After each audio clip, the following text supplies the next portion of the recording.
Hello and welcome everyone. आज हम लोग देखने वाले हैं किस तरह से ईरान इजराइल वॉर कैसे हुआ, क्यों हुआ और आज की डेट में क्या सिचुएशन चल रही है।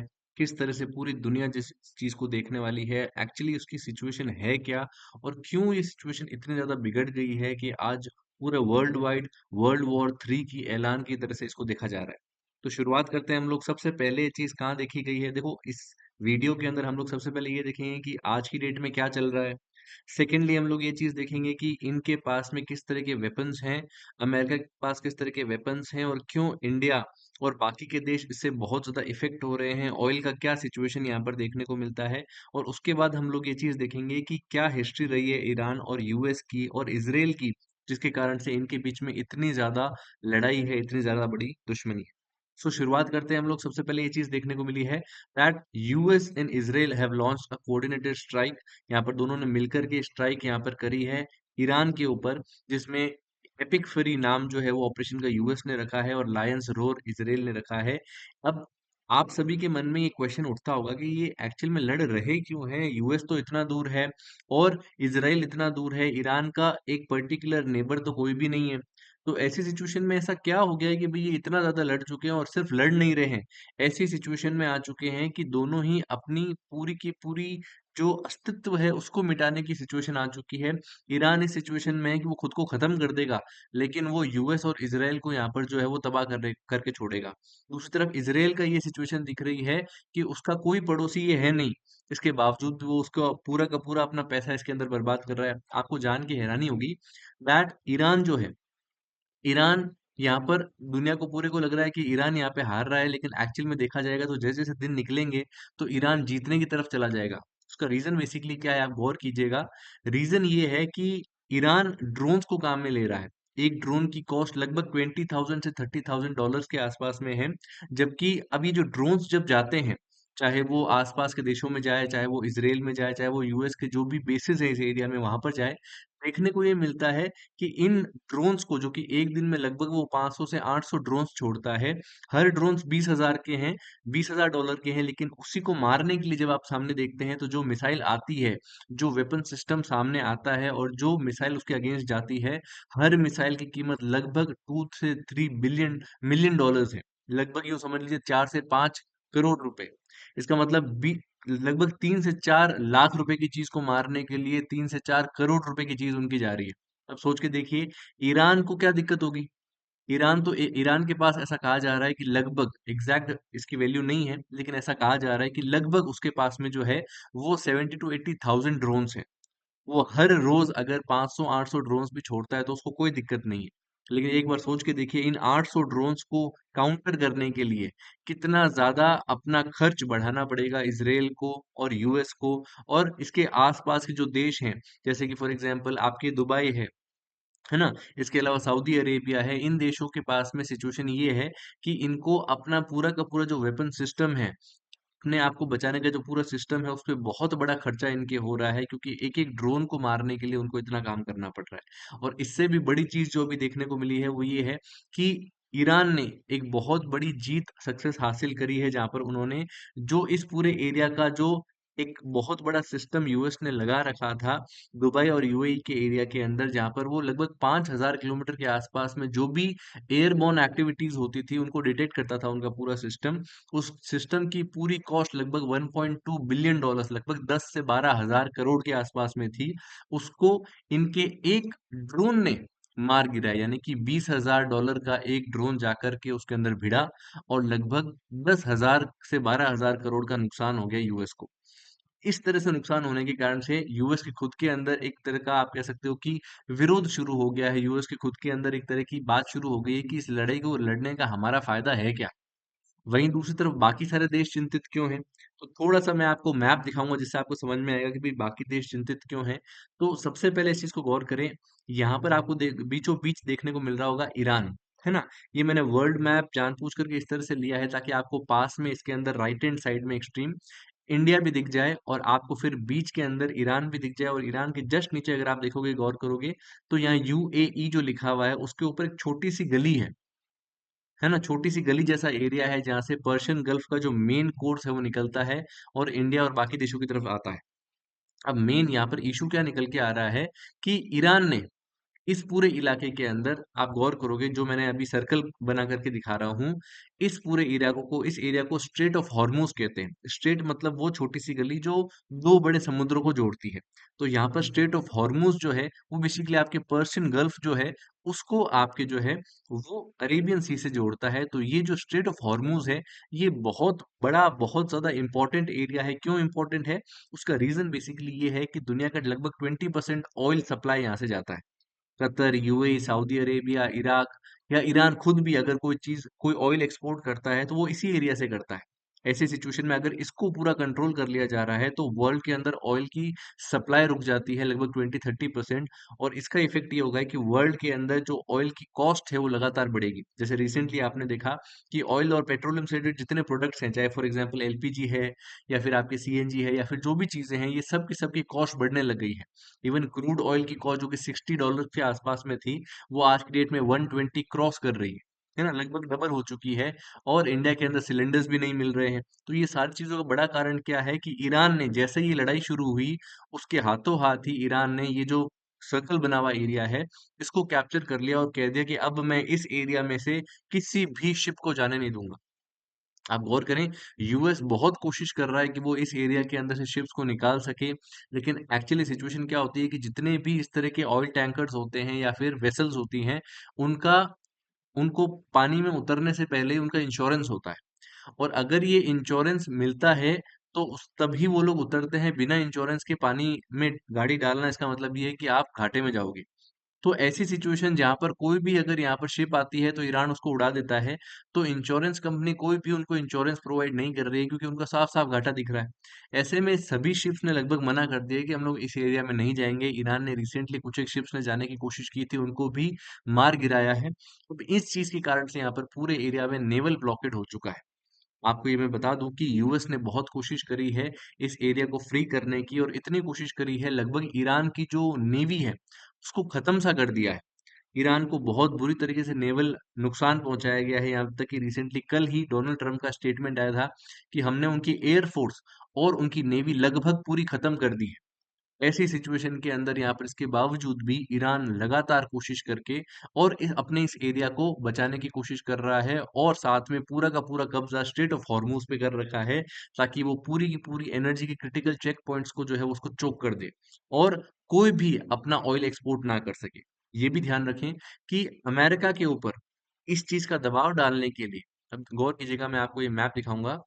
अमेरिका के ऊपर दबाव डालने के लिए यहाँ पर ईरान ने क्या किया, बहुत अच्छी चाल चली। एक तो हमने क्या चाल क्या देखी कि यहाँ पर ये चीज देखने को मिली कि ईरान ने जो है वो ऑयल को ब्लॉकेट कर दिया। दूसरा चाल यहाँ पर क्या चली है गौर कीजिएगा, तो आपको यहाँ पे जो देश दिख रहे हैं जैसे सऊदी अरेबिया है, यूएई है ना, तो इन एरियाज के अंदर यहाँ देखने को मिलता है कि ये सारे के सारे देशों ने यूएस के साथ में पैक्ट साइन कर रखे हैं और इनको सिक्योरिटी प्रोवाइड करने की जिम्मेवारी यूएस ने ले रखी। और इन्हीं इलाकों के अंदर यहाँ देखने को मिलता है कि यूएस के बेस कैंप्स हैं, उनकी आर्मी की यूनिट्स हैं। अब ऐसी सिचुएशन में ईरान क्या कर रहा है? ईरान सिर्फ इसराइल पर नहीं मार रहा है। ईरान यहाँ पर क्या कर रहा है? ईरान बेसिकली यूएई के ऊपर, सऊदी अरेबिया के ऊपर, कतर के ऊपर, बहरीन के ऊपर, कुवैत के ऊपर, इन सब के ऊपर अटैक करने का मतलब बेसिकली ये हो रहा है कि ये सारे के सारे देश जो हैं, इनका ऑयल जो है उसका प्रोडक्शन ही करने की कोशिश कर रहा है। और सेकेंडली यूएस की जो सिक्योरिटी गारंटीज हैं उसके ऊपर क्वेश्चन मार्क लगा रहा है कि देखो ये इस तरह की गारंटी देता है यूएस, और मैं तुमको कभी भी मार सकता हूँ।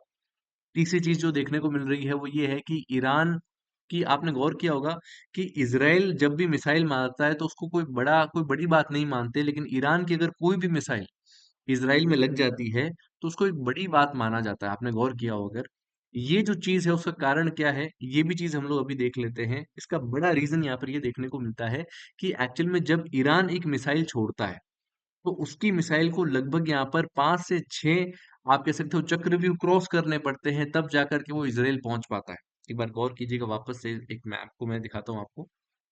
इस मैप में देखें, ईरान जैसे ही इसराइल के ऊपर कोई चीज छोड़ेगा, इसराइल कहाँ पर है?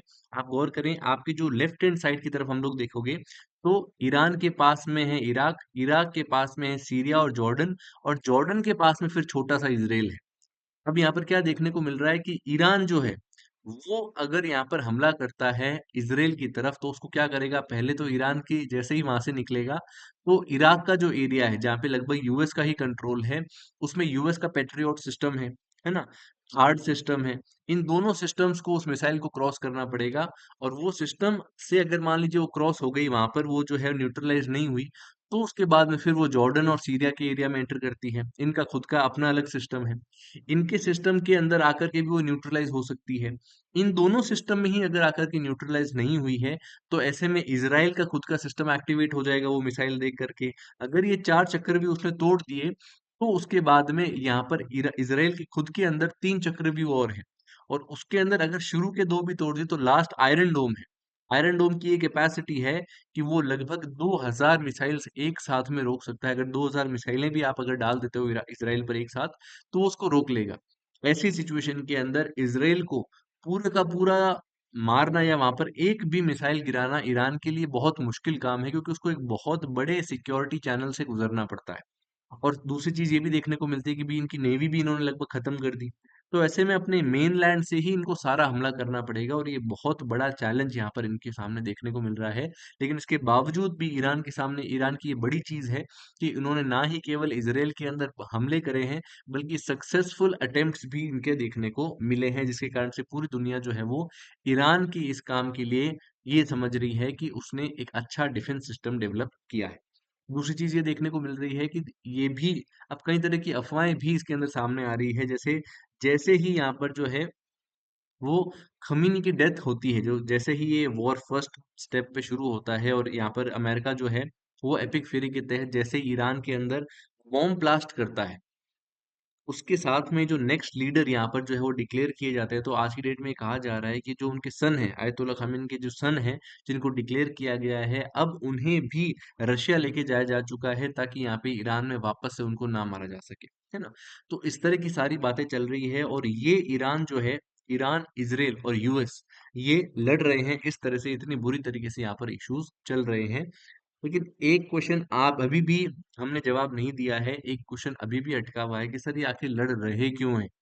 आपने फैक्ट तो बता दिए, आपने चीजें तो बता दी कि भाई ये लड़ रहे हैं, ऐसे लड़ रहे हैं, वैसे लड़ रहे हैं, लेकिन ये लड़ रहे क्या क्यों हैं, और ऐसा क्या हो चुका है एक्चुअली इस एरिया के अंदर कि इतनी ज्यादा लड़ाई की सिचुएशन यहाँ पर आन पड़ी।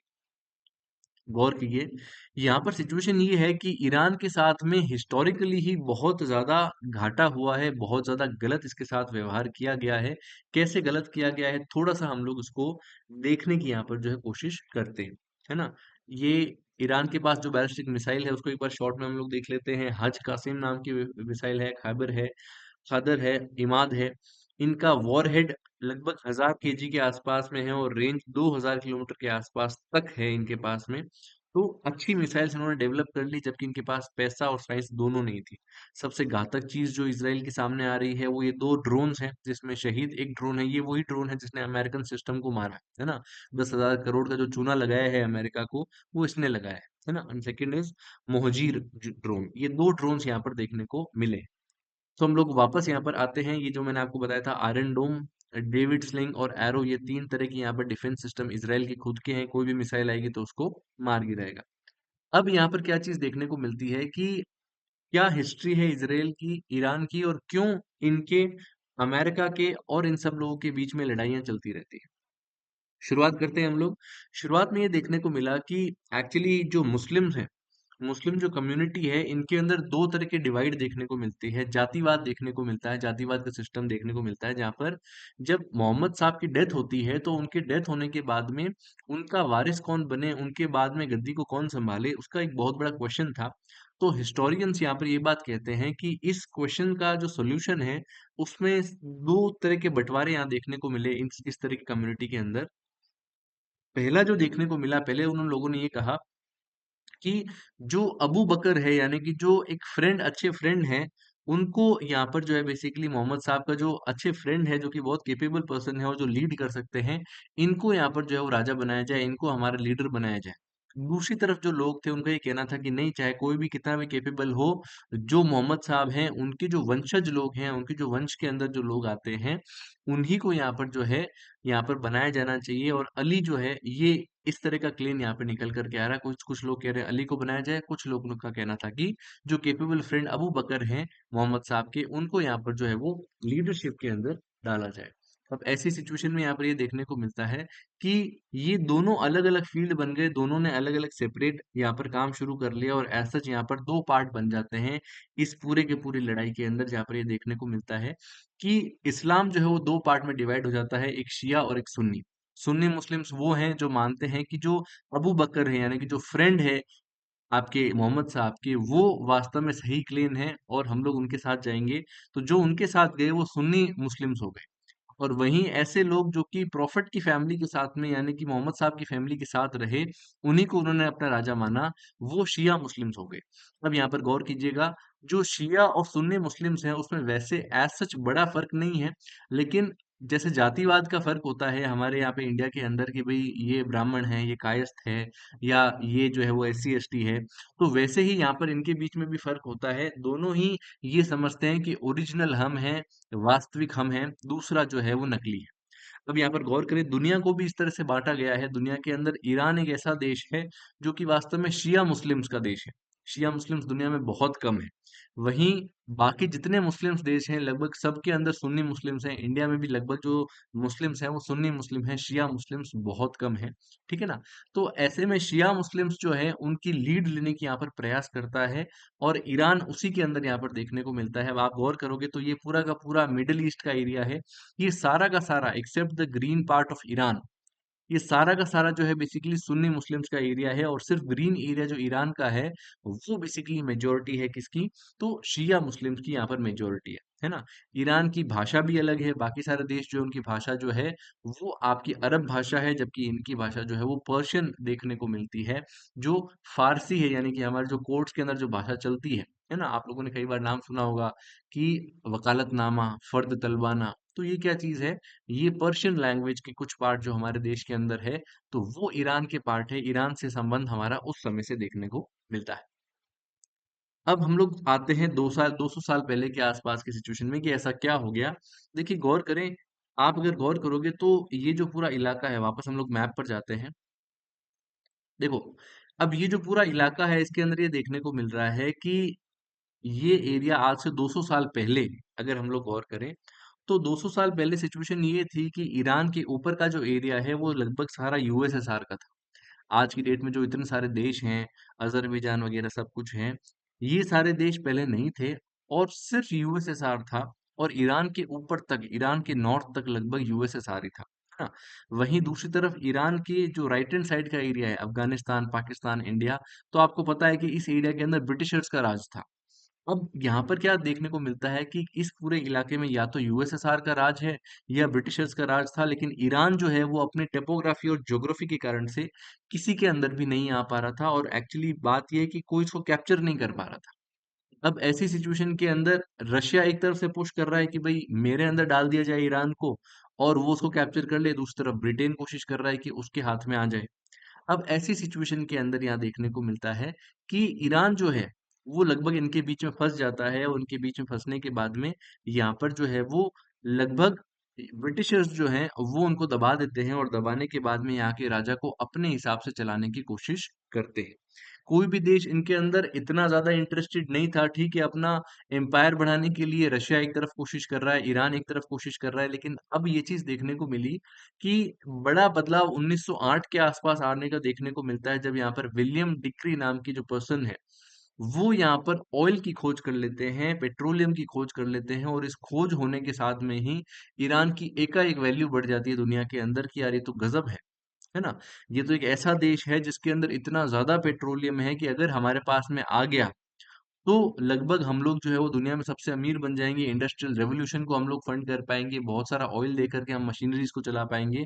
तो ब्रिटिशर्स की आंखों में एक तरह से सोना चमकने लगा कि भाई अपने को भी ईरान के अंदर लेना है।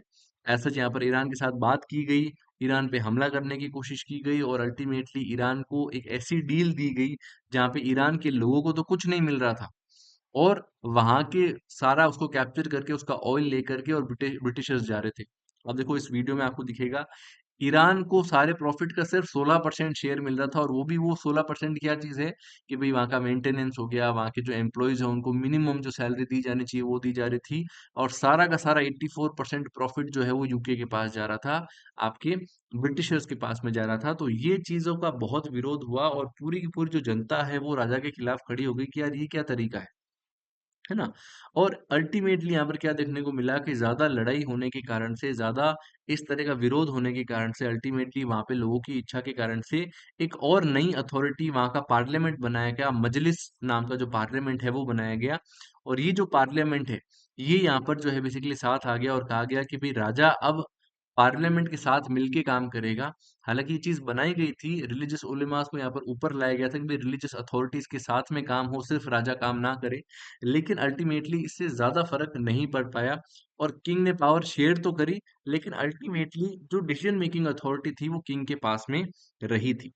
बाद में ये चीज देखने को मिलती है कि जैसे जैसे ब्रिटिशर्स का यहाँ पर इम्पैक्ट बढ़ता गया, ब्रिटिशर्स का कंट्रोल बढ़ता गया, तो ब्रिटिशर्स ने इनका पहनावा छोड़ दिया।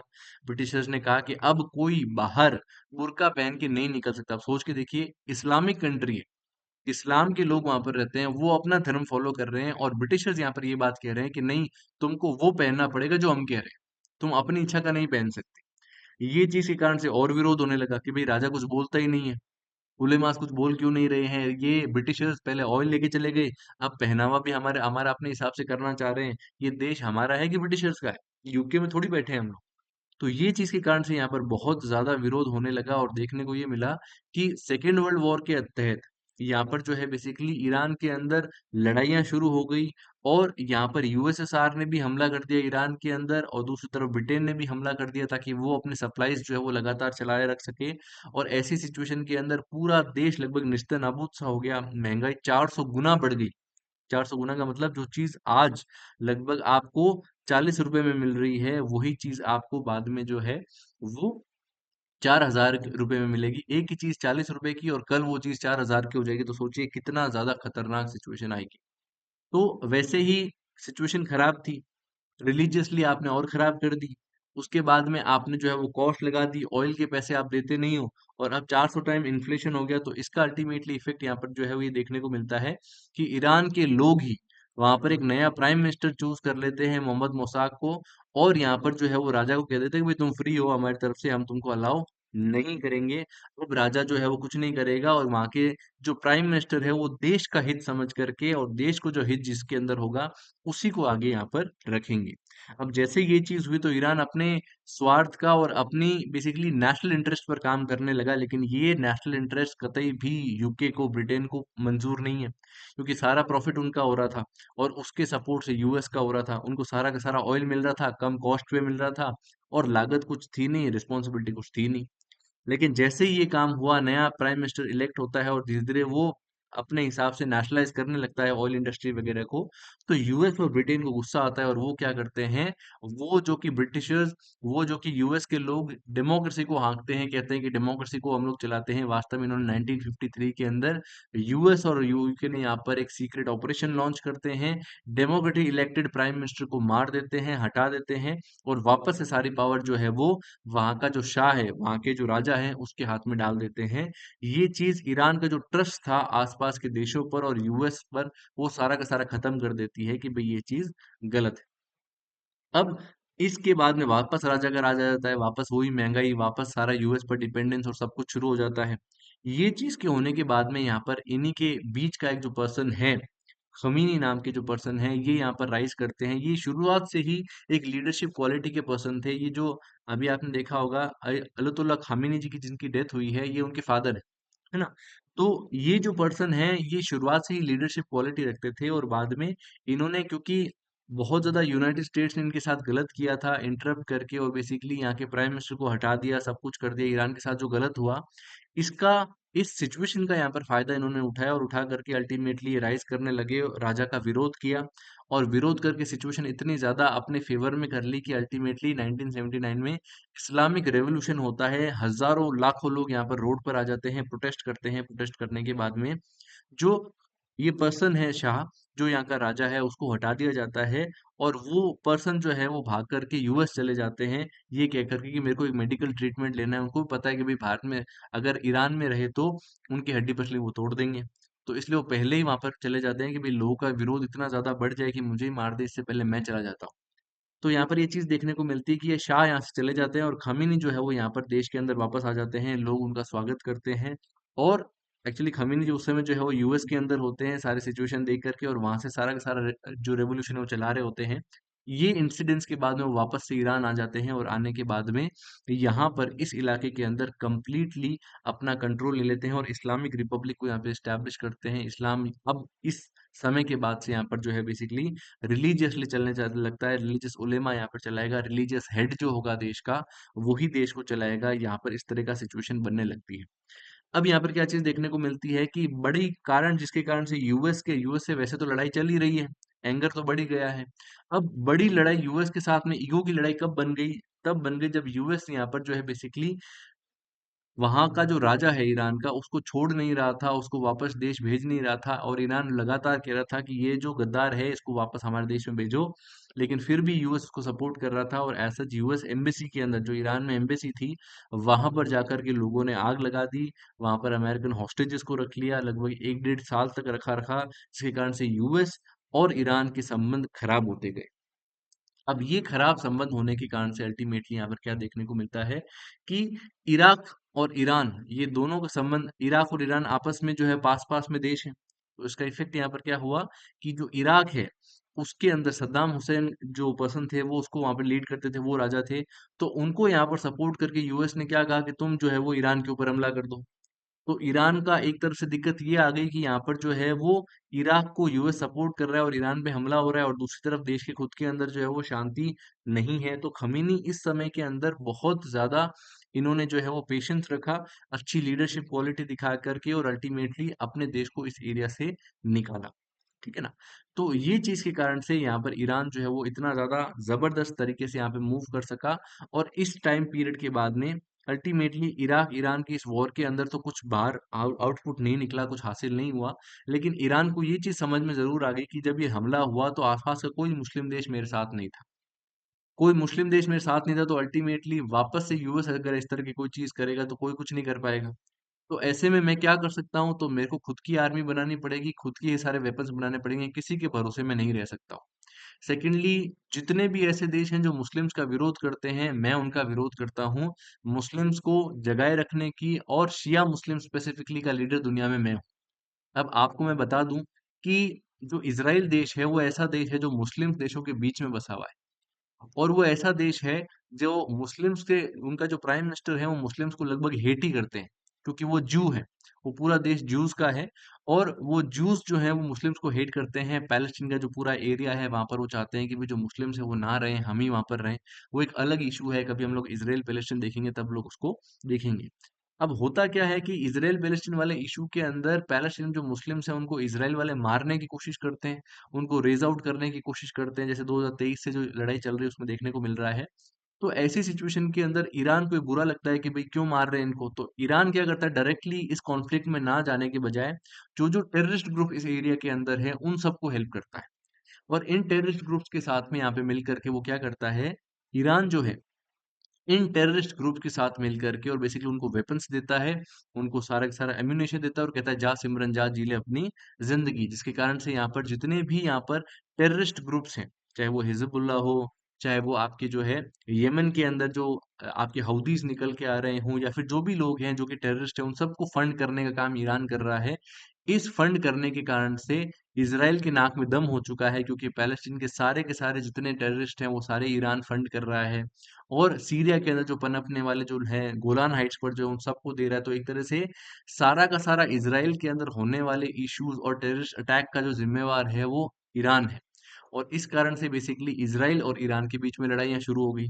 और ऐसी लड़ाई शुरू हुई कि ईरान और इसराइल के बीच में, कि दो टुक इसराइल ने कह दिया कि भाई मैं तो अब ईरान के ऊपर डायरेक्टली हमला करूंगा। ये क्या इस तरह से कभी हिजबुल्लाह को आगे लाता है, कभी कोई दूसरे यहाँ पर इंस्टीट्यूशन को आगे लाता है, और ऐसी सिचुएशन के कारण से डायरेक्ट यहाँ पर देखने को मिलता है कि ईरान और इसराइल आपस के अंदर जो है वो लड़े हुए। है ना? अब यूएस भी इसके अंदर आ गया, और क्योंकि यूएस और इज़राइल आपस में काफ़ी अच्छी दोस्त हैं, तो इस कारण से यहाँ पर ये चीज़ देखने को मिलती है कि ये जो दोनों देश हैं, इज़राइल और यूएस, इन्होंने मिल कर के और ईरान के ऊपर यहाँ पर ये हमला किया है, ये सोचते हुए कि अब हम लोग इस देश को खत्म कर देंगे जो कि टेररिज्म फैलाता है और जो इस पूरे एरिया के अंदर हमारा विरोध करता है। लेकिन पॉइंट ये है कि क्या सिर्फ विरोध के बेस के ऊपर क्या इतनी बड़ी लड़ाई हो सकती है? क्या बड़ा चीज़ है जो कि यूएस को बनाती है कि वो इस एरिया पे अटैक करे? वेल, सबसे बड़ी चीज़ जो निकल कर के आ रही है वो ये है कि शायद ईरान जो है, वो अपना न्यूक्लियर वेपन बना ले। यूएस कभी नहीं चाहता है कि कोई भी दूसरा देश न्यूक्लियर वेपन्स बनाए। इवन इंडिया जैसा देश जो कि पीसफुल देश है, जिसने कभी इस तरह का हमला नहीं किया है, उस देश ने भी जब न्यूक्लियर वेपन बनाने की कोशिश करी तो यूएस ने बहुत विरोध किया। इतना विरोध किया कि हमारे खिलाफ सैंक्शंस लगाने की भी कोशिश करी, लेकिन फिर भी इंडिया ने जो है वो बहुत मुश्किल से ऑपरेशन शक्ति करके 1998-99 के अंदर अपना वो टेस्ट कर लिया, जिसके कारण से आज इंडिया न्यूक्लियर पावर है। लेकिन ईरान ये टेस्ट नहीं कर पाया है क्योंकि इसराइल और यूएस लगातार उसके पीछे पड़ा रहा। अब इन सब चीजों के कारण से यहाँ पर जो है वो, क्योंकि अब बीच में देखने को मिला कि इंटरनेशनल एटॉमिक एनर्जी ने एजेंसी ने एक रिपोर्ट दी और ये कहा कि ईरान यहाँ पर न्यूक्लियर वेपन लगभग बना चुका है और उनका जो सैचुरेशन लेवल है न्यूक्लियर वेपन्स का, उनके न्यूक्लियर फिजन का, वो लगभग उस सिचुएशन में पहुंच रहा है। तो ऐसे में उनको बहुत डर लगा कि भाई ईरान अगर बना लेगा न्यूक्लियर वेपन तो सबसे पहले तो इसराइल पर छोड़ेगा या मेरे पर छोड़ेगा। तो ऐसी सिचुएशन में इन्होंने इनको लगा कि भाई इससे पहले कि ये बनाए, हम लोग इनके सारे ठिकानों के ऊपर ही बम गिरा देते हैं।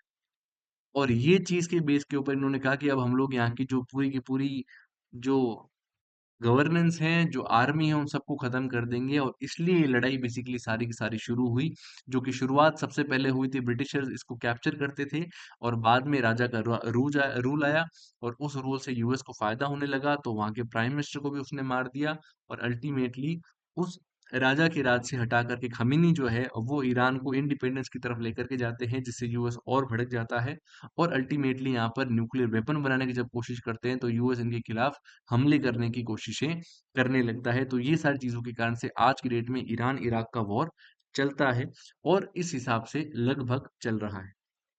ठीक है ना? अब अगर आप गौर करोगे तो आपको देखने को मिलेगा कि 2018 के अंदर आपको एक क्वेश्चन आ सकता है क्लैट के अंदर, जेसीपीओए कोलैप्स कर जाता है, यानी कि बेसिकली ये इस तरह की एक ग्रुपिंग बनाई गई थी जिसने ये बात कही थी कि भाई हम लोग ईरान को सारे के सारे हेल्प देंगे, सारा का सारा इकोनॉमिक सपोर्ट देंगे।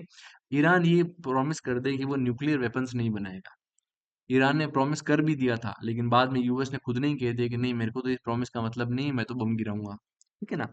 तो एक तरह से यूएस ने खुद ने ही ये सारी चीजें चला करके शुरुआत करी है। ठीक है, दूसरी चीज क्या देखने को मिल रही है कि लगातार टारगेट किया जा रहा है यूएस के द्वारा इनके एरिया पर, चाहे वो 2025 का मिडनाइट हैमर हो, चाहे इसके बाद में होने वाले सारे अटैक्स हों। और ये नतान्ज और इस्फहान, यानी कि ये जो दो एरिया थे जहाँ पे न्यूक्लियर साइट्स थी ईरान की, यहाँ पर भी जो है वो बॉम्ब गिराया गया है। तो इन सब चीजों के कारण से अल्टीमेटली ये इशू यहाँ पर सामने देखने को मिलता है। अब पॉइंट ये है कि भाई इंडिया के लिए क्या इसका इफेक्ट रहता है। तो इंडिया के लिए जो बड़ा इफेक्ट है वो ये है कि सबसे पहले तो क्रूड ऑयल की अपनी डिपेंडेंस यहाँ पर बहुत ज्यादा है, 50% इसी एरिया से आता है। और देखने को ये मिल रहा है कि भाई इंडिया के अंदर प्राइसेस इतने फास्टली ग्रो नहीं कर रहे हैं। तो उसका बड़ा रीजन क्या है? तो बड़ा रीजन ये है बेसिकली कि इंडिया ने स्ट्रैटेजिक ऑयल रिजर्व्स बना रखे हैं। स्ट्रैटेजिक ऑयल रिजर्व्स का मतलब है ऐसा एरिया, ऐसे बड़े बड़े जो है वो कुएं बना रखे हैं, ऐसे अंडरग्राउंड रिजर्व्स बना रखे हैं जो कि लगभग 76 से 80 डेज तक अगर हमारे पास ऑयल ना भी रहे तो भी देश की सारी जो खाना पूर्ति है वो कर सकता है। इस कारण से इंडिया के पास में आज की डेट में इतना पेट्रोल है, इतना पेट्रोलियम है कि वो अपने काम सारे निकाल सकता है। लेकिन फिर भी 76 डेज के बाद तो कुछ करना ही पड़ेगा। तो इसलिए इंडिया के ऊपर थोड़ा सा इशू इसका आ रहा है, गैस इंपोर्ट्स का इशू आ रहा है, क्योंकि गैस के रिजर्व्स हमारे पास है नहीं, इसलिए हाथों हाथ इफेक्ट एलपीजी के अंदर देखने को मिल गया था, है ना? तो ये सारी चीजों के कारण से अल्टीमेटली जो है वो इंडिया के ऊपर इफेक्ट आ रहा है। एक जो लास्ट चीज मुझे आपके बताने रह गई थी, ये है दुनिया में कितने तरह के डिफेंस सिस्टम्स हैं, है ना? दुनिया के अंदर देखिए, ये तरह की डिफेंस सिस्टम है, जैसे आपने S-400 का नाम सुना होगा, जब इंडिया पाकिस्तान की लड़ाई हुई थी पिछले साल मई के अंदर, है ना? तो वो S-400 का भी एडवांस वर्जन S-500 है जो कि रशिया के अंदर है। ये दुनिया का सबसे ज्यादा खतरनाक और एडवांस सिस्टम माना जाता है। इसके बाद अगर हम लोग देखते हैं तो पेट्रियट है जो कि यूएस का है, एरो 3 है जो कि इसराइल का है, थार्ड यूएस का है और डेविड स्लिंग जो कि इसराइल का है। तो यही देश जो है वो लगभग आगे हैं इस तरह के वेपन्स को बनाने में और इसको चलाने के अंदर। सो ये चीज़ आज की डेट में हमारी न्यूज़ है और यही इज़राइल के इशू को हमने शॉर्ट में यहाँ पर डिस्कस किया है ताकि आपको बेसिक फैक्ट्स, बेसिक इश्यूज इसके समझ में आए।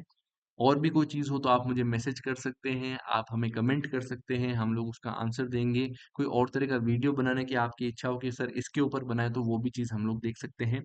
Thank you very much.